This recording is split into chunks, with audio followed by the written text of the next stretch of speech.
In a secret recording, the San Antonio firefighter union president lays out his plans. Really a campaign tactic, but it's also a lobbying tactic. Following accusations against Supreme Court nominee Brett Kavanaugh, more calls are being made to San Antonio crisis hotlines. And a comptroller who stole more than $800,000 from a San Antonio company pleads guilty to tax charges.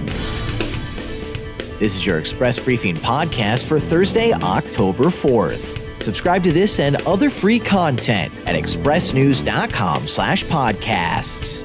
And get each day's top news and sports headlines delivered to your inbox at expressnews.com/newsletters.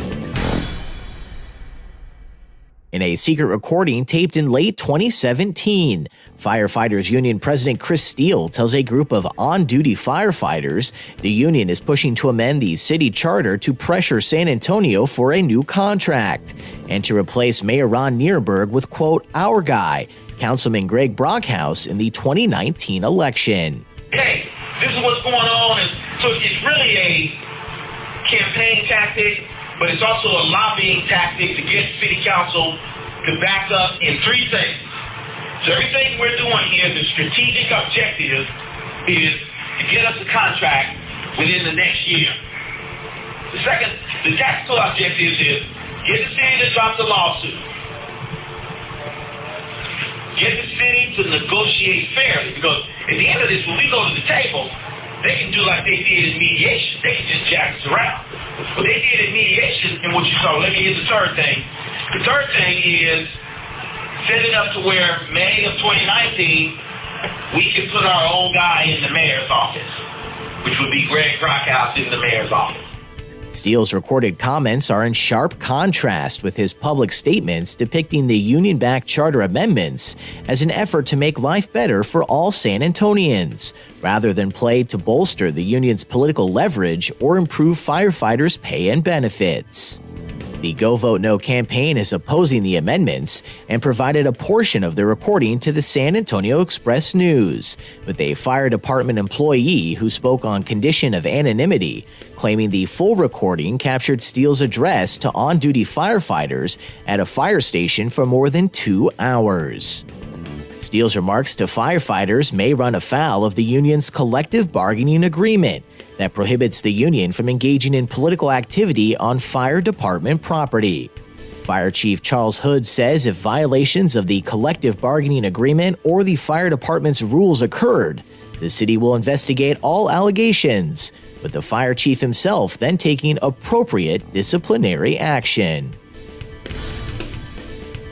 2 San Antonio crisis hotlines for victims of sexual assault and domestic violence report significant increases in calls in the 2 weeks since Professor Christine Blasey Ford publicly accused Supreme Court nominee Brett Kavanaugh of groping her during a small high school gathering in 1982. In the second half of September, 106 people called the Rape Crisis Center's 24-hour hotline to discuss incidents of sexual assault, a 43% increase compared with 2 weeks before.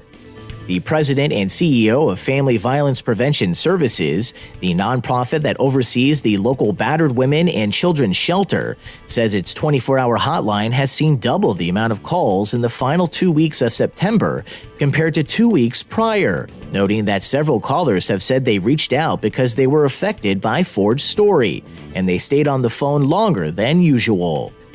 The increase in calls to local hotlines mirrors that of the National Sexual Assault Hotline, which reported a 201% increase the day Ford and Kavanaugh testified before the Senate committee. And a former comptroller of Southern Folger Detention Equipment, LLC, a local company that makes locks and equipment for jails and prisons, pleaded guilty Wednesday to federal charges of wire fraud and filing a false tax return. Last week, 54-year-old Ryan Glenn Martinez was sentenced in state court to 6 years in prison for embezzling hundreds of thousands of dollars from Southern Folger and spending some of that money on trips to Las Vegas, gambling, and male prostitutes, according to state prosecutors.